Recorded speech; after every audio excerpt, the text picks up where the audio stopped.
여러분 안녕하십니까? 이경주입니다. 북미 실무 협상에 대한 움직임이 다시 속도를 내고 있습니다. 최선희 북한 외무성 제1부상이 북미 실무 협상 재개를 원한다는 성명을 발표했고요. 이 가운데 도널드 트럼프 미국 대통령이 대북 강경파로 통하는 존 볼턴 국가안보 보좌관을 전격 해임했습니다. 지난달 김정은 위원장이 친서를 보내 3차 북미 정상회담을 평양에서 하자는 제안을 했다는 보도도 나왔습니다. 한편 북한 내부에서는 경제 사정으로 탈북이 늘고 있는 가운데 중국에서 탈북 여성에 대한 인신매매가 증가하고 있다는 소식이 들려오고 있습니다. 오늘도 국민통일방송 데일리NK 이광백 대표와 함께 북한 안팎의 정세를 짚어봅니다. 트럼프 미국 대통령이 북한이 꺼려했던 대북 강경파 존 볼턴 백악관 국가안보 보좌관을 전격 해임했습니다. 해임 배경에 대해서 어떻게 보시나요? 네, 일단 지난 10일이었어요. 현지 시간으로 도널드 트럼프 미국 대통령이 주요 현안에 대한 강한 의견 충돌을 이유로 존 볼턴 백악관 국가안보 보좌관을 전격 경질을 했습니다. 백악관에 더는 필요 없다 이런 식으로 트윗도 했어요. 이번에도. 그리고 지난해 3월 22일 임명이 돼서 백악관에 입성한 지 1년 6개월 정도네요. 1년 6개월 만에 사실상 하차를 하게 된 셈인데요. 네오콘 출신이고요. 신보수주의자들 그룹 네오콘 출신이고 트럼프 행정부 내 대표적인 강경파였습니다. 배경이 왜 그렇게 됐느냐 이제 배경인 건데 미국 언론 가운데 이제 MBC는 볼턴 전 보좌관이 백악관을 떠나기 하루 전 9일 오후에 트럼프 대통령과 집무실에서 회의를 했는데 이 자리에서 트럼프 대통령이 이제 이란에 대한 제재 완화를 좀 했으면 좋겠다 이런 의사를 표했다는 거예요. 근데 이제 볼턴 전 보좌관이 강력히 반대했다 이런 거고 이것 때문에 사실상 볼턴의 사직서 제출에 영향을 준 게 아니냐 이렇게 분석을 했고요. 블룸버그 통신도 비슷합니다. 그 9일 회의에서 하산 로하니 이란 대통령을 이번 달 23일에 열리는 유엔 총회에서 만나가지고 대이란 제재 일부를 완화하는 방안을 논의를 했다는 거예요. 그런데 네. 이걸 반대하는 볼턴 전 보좌관이 트럼프 대통령과 격한 언쟁을 벌였고 다음 달 경질됐다. 이렇게 보면 언론들의 주장이 비슷해요. 그런 걸 보면 아마 그 전날 회의에서 둘이 의견 대립이 있었던 게 분명해 보이고요. 그것이 이제 직접적인 계기가 됐고 좀 길게 보면 이런 식의 대립은 그동안에 몇 차례 좀 있었어요. 이런 걸 보면 아마 어떻게 보면 입장 차이. 특히 이제 트럼프 대통령은 성격상 좀 즉흥적이고 자기 좀 뭔가 어떤 자기의 어떤 결단이라든가 경험을 통해서 어떤 결과를 극적으로 끌어내는 이런 모양새를 좀 취한 반면 또 그런 걸 하고 싶었을 거 아니에요. 근데 볼턴은 그거보다는 훨씬 더 원칙적이고 훨씬 더 강경한 입장을 취해왔기 때문에 다소 불편했던 관계였는데 이번 기회에 그걸 트럼프 대통령이 정리한 게 아닌가 이렇게 생각이 됩니다. 이렇게 핵 문제로 미국의 제재를 받고 있는 나라가 현재로선 이란과 북한인데요. 네네. 트럼프 대통령이 이란의 제재를 풀려고 했다면 대북 제재 완화도 염두에 두고 있다고 볼 수 있을까요? 글쎄요. 이제 지난 12일 트럼프 대통령이 미국 백악관에서 기자들과 만나서 올해 말 어느 시점에 비핵화 회담을 재개하기 위한 북한 지도자 김정은을 기꺼이 만날 것이다. 이런 식의 얘기를 했었어요. 그리고 최선희 북한 외무성 제1부상이 이제 담화를 통해서 9월 하순쯤에 대화할 의사가 있다. 대신 이제 새로운 계산법을 가져와라. 막 이런 식으로 하고 있는 그런 상황이었기 때문에 이것이 과연 어떤 영향을 줄까? 볼턴의 경질이 이제 사람들의 관심은 매우 많습니다. 근데 11일 날 그 전날 트럼프 대통령이 그런 말을 해요. 볼턴이 북한을 향해서 리비아 모델을 언급한 것은 매우 큰 잘못이다. 이런 식으로까지 얘기를 해요. 당시에는 화가 났으니까 그렇게 말할 수도 있지만 이건 어떻게 보면 그동안 볼턴은 먼저 북한이 선을 핵 폐기를 해야 그 다음에 보상은 나중에 주겠다. 이런 원칙을 계속 유지해 왔거든요. 네. 그런데 이런 거 보면 타협의 여지를 보였다고 이제 해석될 수밖에 없어요. 실제로 그럴지 안 그럴지는 지켜봐야 되겠지만 가능성은 일단 생겼다고 봐야 될 것 같고요. 또 세 번째, 트럼프 대통령이 이란과의 협상 개시를 위해서 이제 제재 완화를 본격적으로 거론하고 있다면 아마 정책의 비슷한 정책의 대상이었던 북한에게도 같은 전략을 구사하지 않겠느냐 하는 전망이 사실 여기저기 그래서 나오기 시작을 했습니다. 블룸버그도 그런 분석을 내놨어요.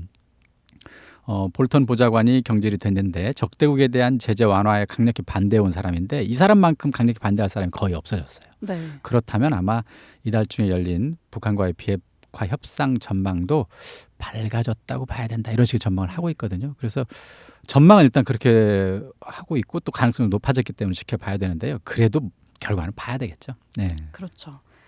네, 볼턴 보좌관의 해임 직전에 최선희 북한 외무성 제1부상이 이달 하순 북미 대화 의향을 밝혔습니다.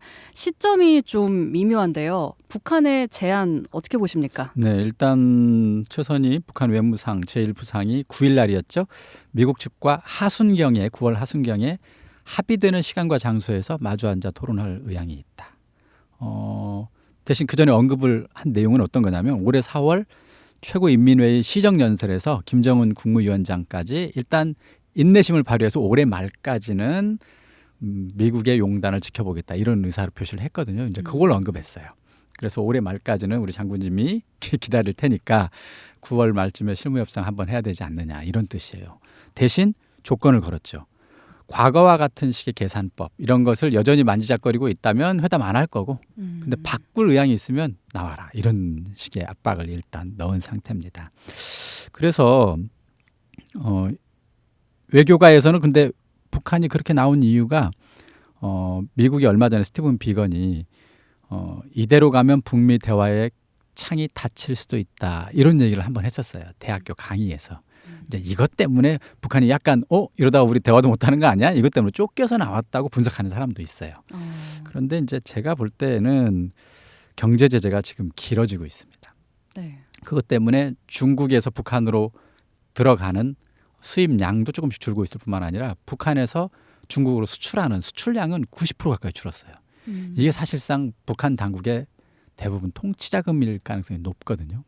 이렇게 대폭 줄면 일단 제재로 인한 타격, 1차 충격이 확실히 지금 가해지고 있다고 봐야 될 것 같고요. 문제는 이것이 장마당 경제, 북한 주민의 경제에까지 2차 타격이 시작되면 북한 정권도 대단히 난처한 상황에 빠질 거예요. 그래서 이런 상황이기 때문에 북한 당국도 점차 이 상황을 그대로 방치할 수 없는 상황에 지금 내몰려 있기 때문에 대화로 나올 수밖에 없는 상황이라고 저는 보는데 일단 뭐 지켜보죠. 미국 국무부는 일단 16일 시간과 장소가 정해지면 뭐 우리는 준비가 돼 있다 이렇게 얘기를 했습니다. 그러니까 실제로 올해 아니 9월에 실무 협상이 벌어질지 이건 지켜봐야 됩니다. 굉장히 중요한 대목이네요. 네. 트럼프 대통령이 대북 강경파 볼턴 보좌관을 해임했고요. 북한에 유화적인 메시지를 보냈습니다.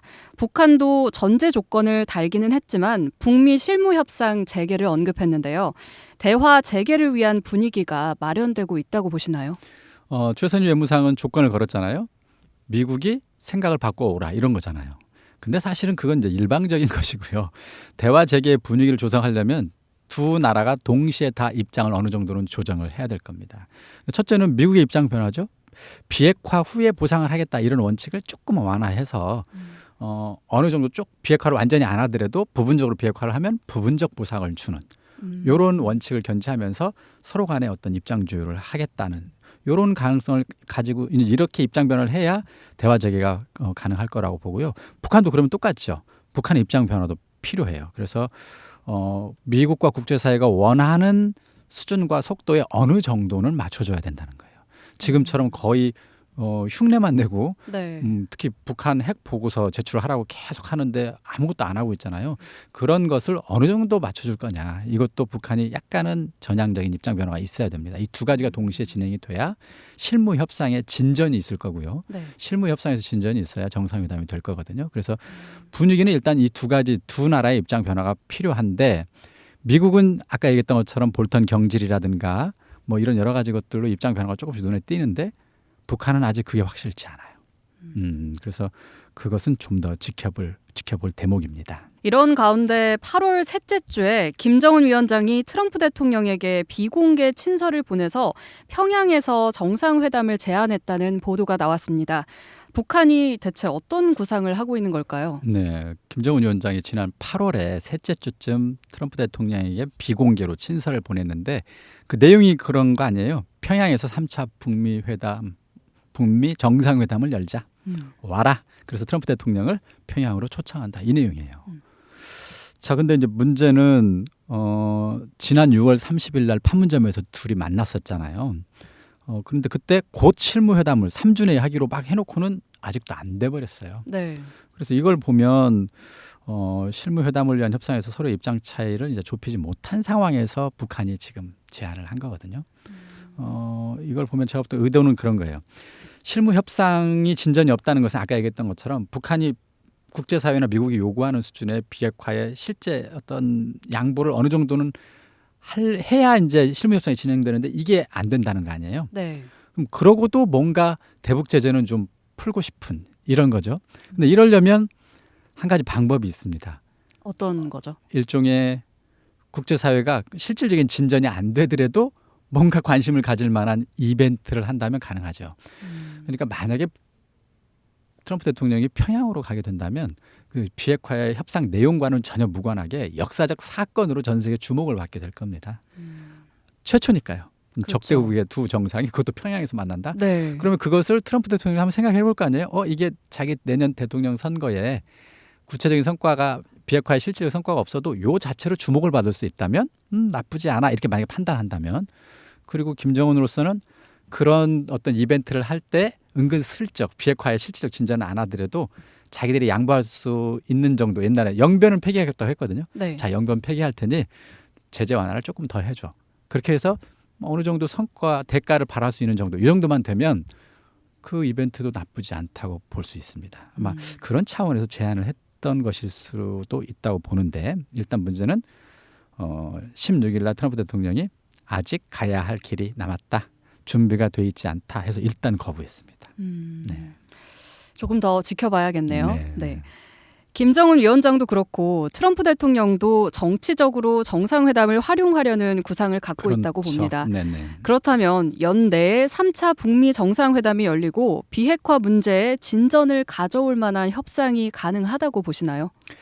글쎄요. 아까 금방 얘기했었잖아요. 그러니까 연내에 만약에 트럼프 대통령이 평양을 가거나 아니면 김정은이 반대로 워싱턴을 갈 수도 있어요. 네.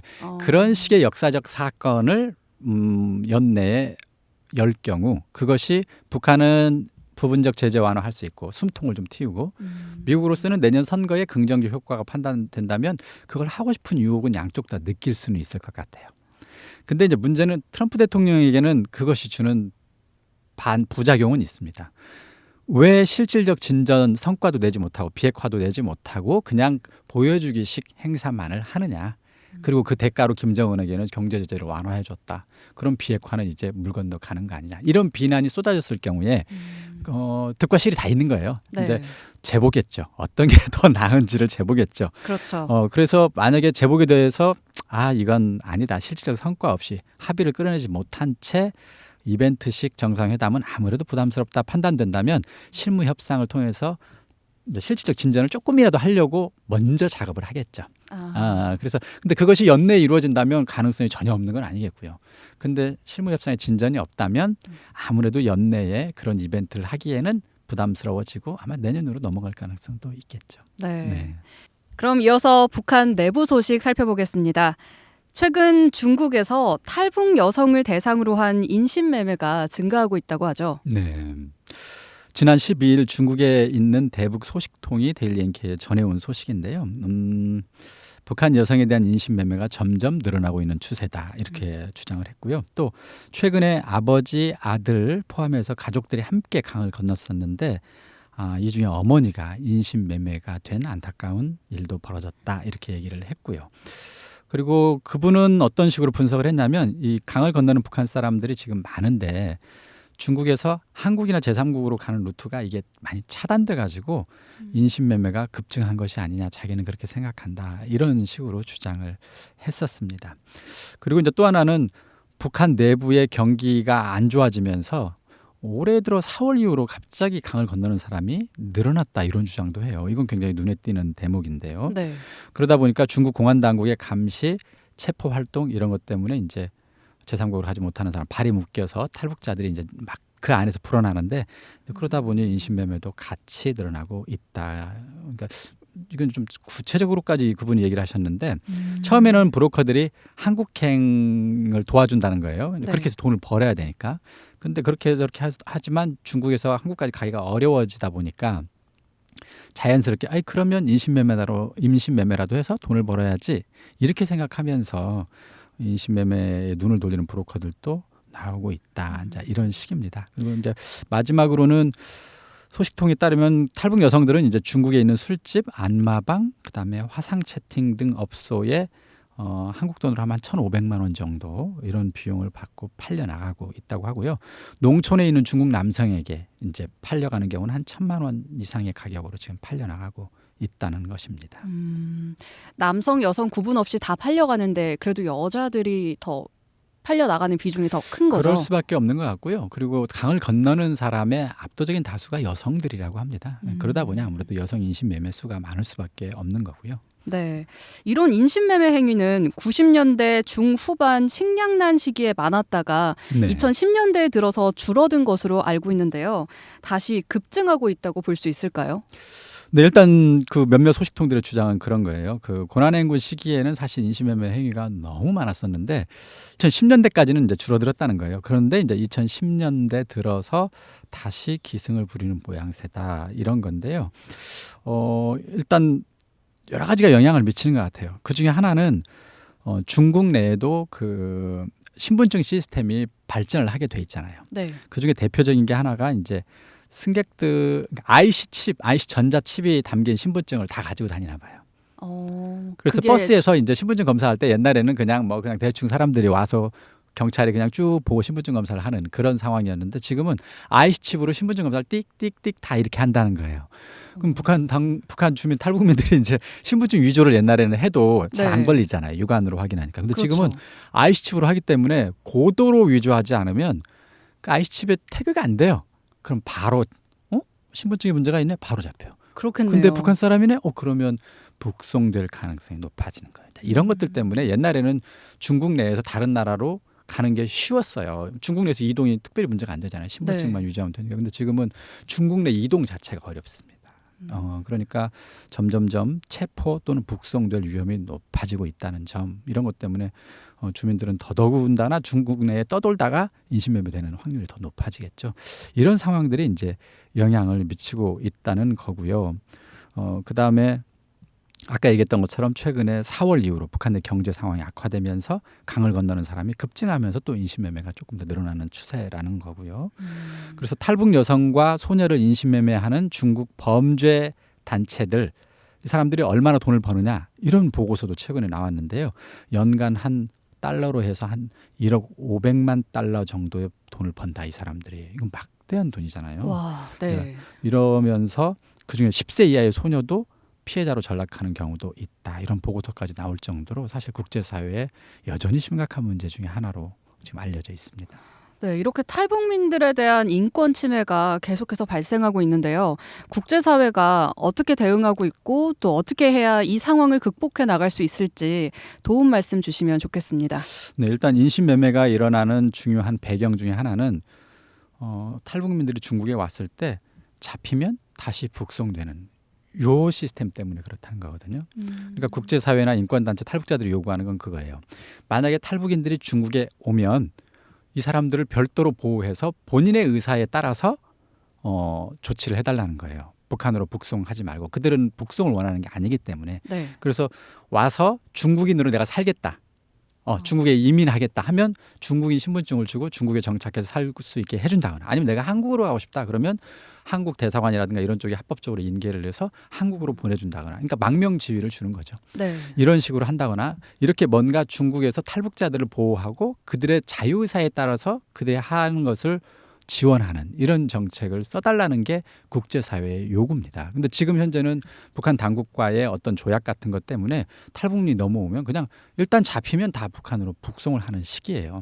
이걸 바꿔달라는 게 국제사회의 요구입니다. 그래서 얼마 전에 그 킨타나 유엔 북한 인권 보고관도 중국 정부가 국제사회에 책임 있는 어떤 그런 대국이 되려면 난민 협약 같은 것을 준수해야 된다. 그래서 탈북자들을 자유의사에 따라서 그들의 의사대로 정부가 지원해줬으면 좋겠다. 그리고 이 문제를 유엔 총회에 보고해서 어떻게든지 해결을 해보고 싶다. 이런 의사를 밝혔거든요. 그래서 중국 당국도 이 문제에 대한 전향적인 조치가 필요한 게 아닐까 이런 생각이 듭니다. 물론 가장 중요한 건 중국 당국도 북한 당국과의 어떤 조약 같은 것 때문에 쉽지가 않겠죠. 그러나 이 문제에 대한 어떤 국제사회 요구가 큰 만큼 또 인권 문제인 만큼 북한과의 조약 내용도 좀 개정했으면 좋겠다 하는 게 제 생각입니다. 네, 네.